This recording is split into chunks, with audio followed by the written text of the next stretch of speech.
Hey, how's it going, everybody? Charlie Wilson here, aka Sinister Charlie. Welcome back. Hi, how's it going? It's Monday, Tuesday for you. My hair looks ridiculous.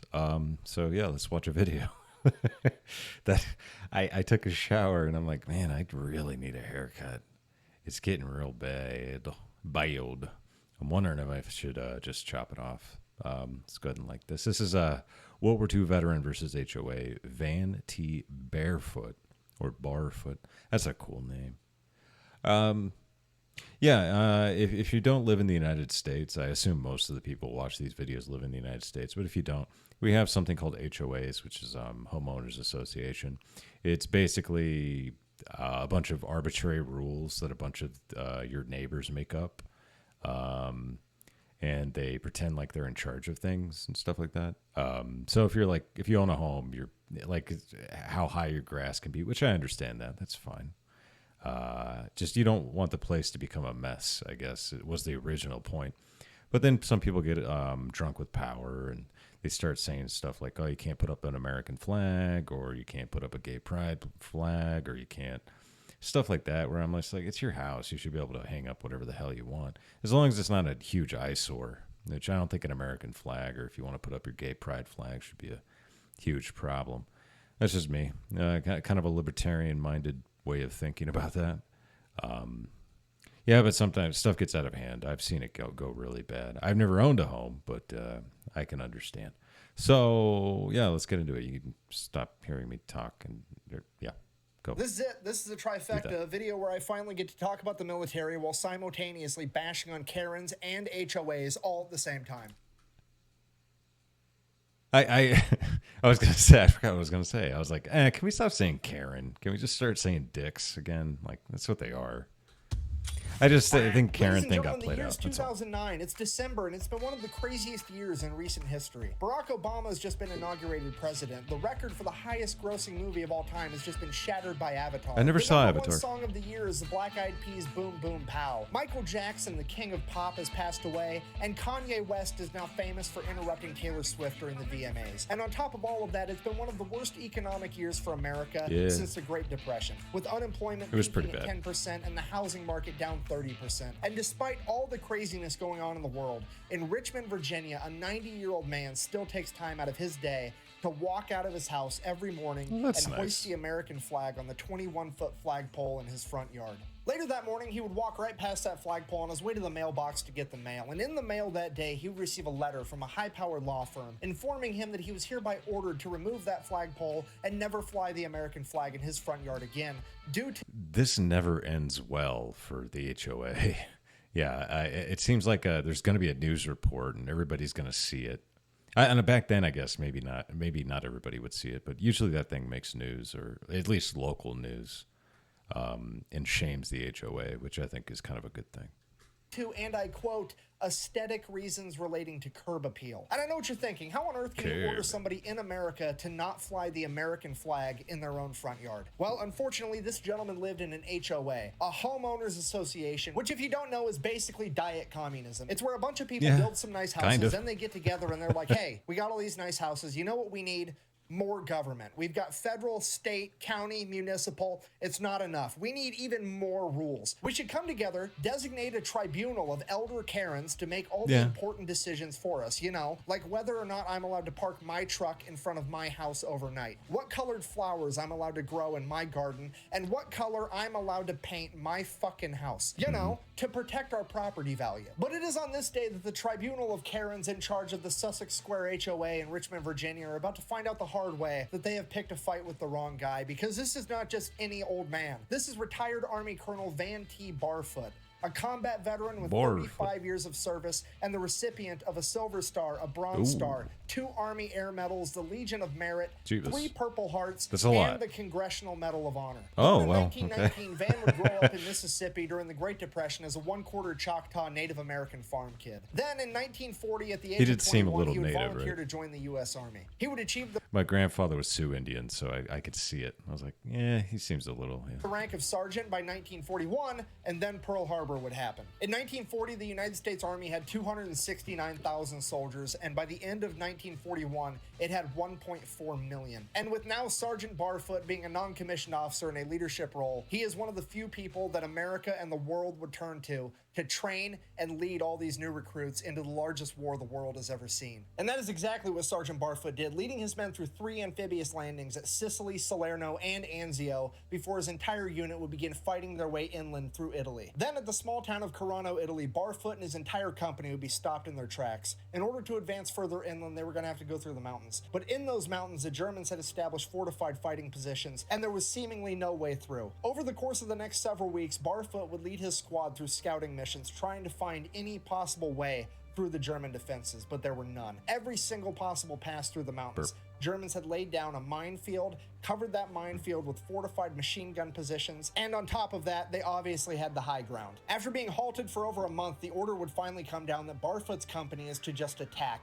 run face first into the German defenses, and try to fight their way through it. Now, if you watched last week's video, you know that trying to fight fortified machine gun positions... I still haven't seen that. I don't think anybody requested that one either, but I wanted to get to that one eventually. It was just a little bit longer, so...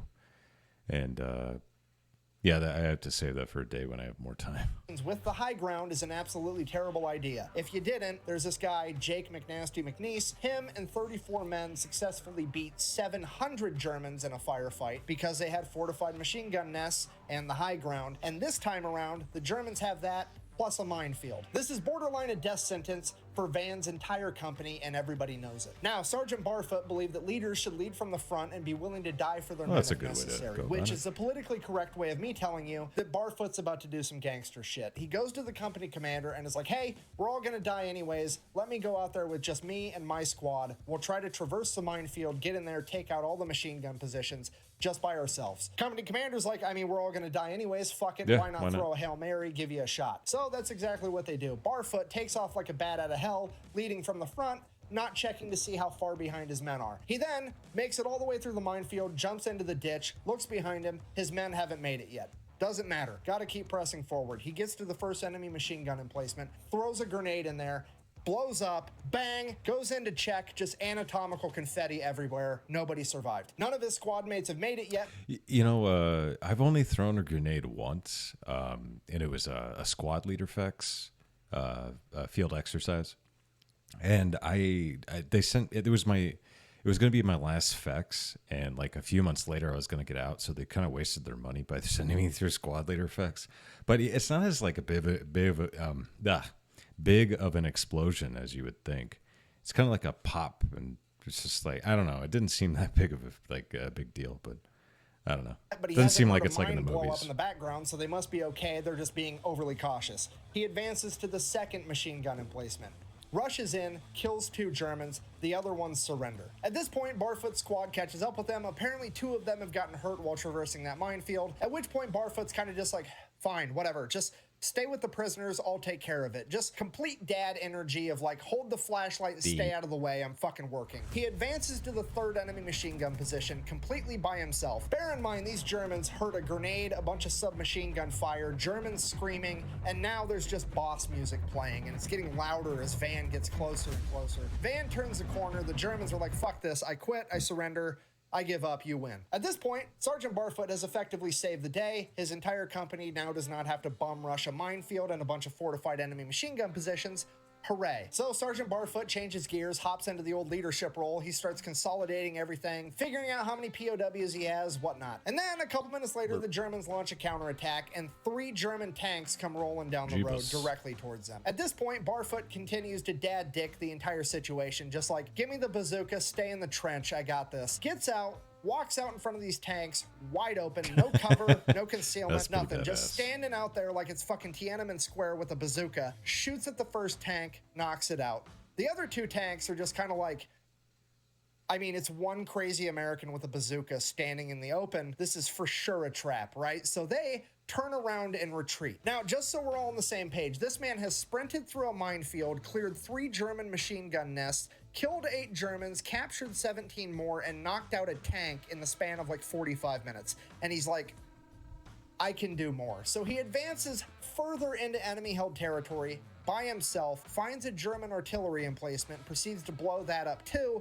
and then he's like, okay, that's probably enough for today, and he goes back to his men. He then proceeds to get his men and all... I was going to say, I forgot we were watching an HOA video. I was like, are we going to get to the HOA part? All of the POWs back to Is the he going to company, bazooka and he these HOA members? Personally carries his That'd be two cool. wounded men back 1,700 yards. And that's it. That's the end of the story. That was like Tuesday to this guy, and he just goes on fighting through the rest of World War II like it was nothing. A couple months down the road, his entire unit's in France. The commander walks up to him and is like, congratulations, you're receiving the Medal of Honor. At which point, Barfoot requests that he receives it in the field in front of his men. He didn't want to wait till they got home and had a ceremony. He didn't want it in front of friends or family or Congress people. None of that. He wanted it in front of the men that nominated him to get it because that's what meant the most to him. He didn't really care about the medal itself. He cared that the men that he was tasked with leading into battle thought so highly of them that... And it's really cool that it's a sergeant too. That's awesome. He thought he deserved that medal, and that's why he requested that he receive it in front of them. He would go on to make it through the war in one piece and return home as a Medal of Honor recipient and war hero. At this point, Lieutenant Barfoot then goes on to serve throughout the entire Korean War, seeing it through to its completion. He has now served 20 years in the military, and it's time to retire, is what most people would say. But Barfoot, on the other hand, is like, fuck it, I just need to do something new, something exciting, maybe a little bit easier on my knees. This whole light infantry thing isn't as light as I heard it was. I want to go ahead and be a helicopter pilot. So he goes to Army Aviation School as a major, and at the age of 40, ends up being one of the top helicopter pilots the Army has, and then he goes on to serve in Vietnam as a helicopter pilot. Okay, if you don't know, during Vietnam, like most dangerous jobs, tunnel... helicopter pilot's a very dangerous job in Vietnam.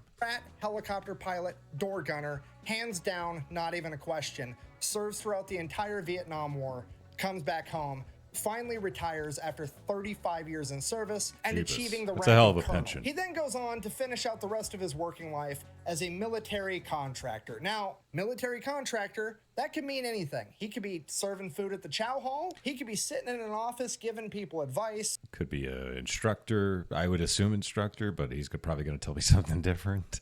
Writing manuals.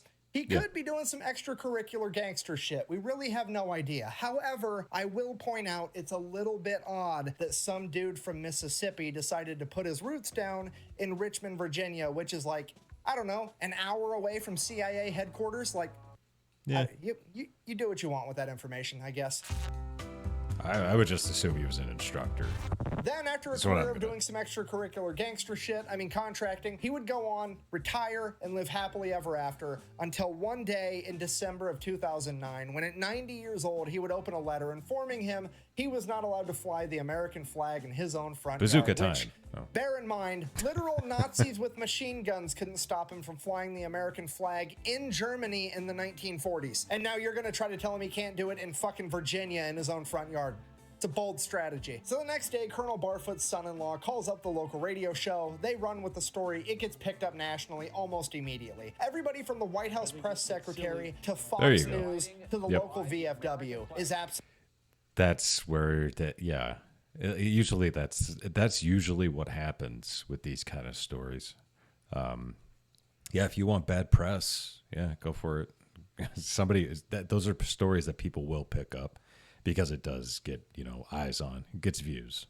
Absolutely furious. Okay, stop. At this point in time, it's 2009. Barack Obama's president. Do you understand what I've just told you? This HOA is fucked up so bad that they've got the Obama administration and Fox News to agree on something, okay? This is a critical fucking error on their part. The HOA would end up backing down within a week because apparently when the entire nation is looking at you like the Eye of Sauron, it ends up being bad for the aesthetics and curb appeal of your little neighborhood. And then the law firm that wrote the letter in the first place has since renamed and rebranded their entire law firm. And it's been signed into Virginia state law that no HOA can tell anybody to not fly the American flag on their property. Colonel Barfoot, proving victorious yet again, would then go on to fly the American flag in his front yard every single day for the next 2 years until passing away in his home at the age of 92. Well, that's not good. And as of March 2023, Fort Pickett in Virginia has since been renamed to Fort Barfoot in his honor. So in conclusion, whether it's a little old man at the restaurant eating ice cream for dessert, your friendly neighborhood mailman, or just some elderly gentleman trying to fly the American flag in his front yard,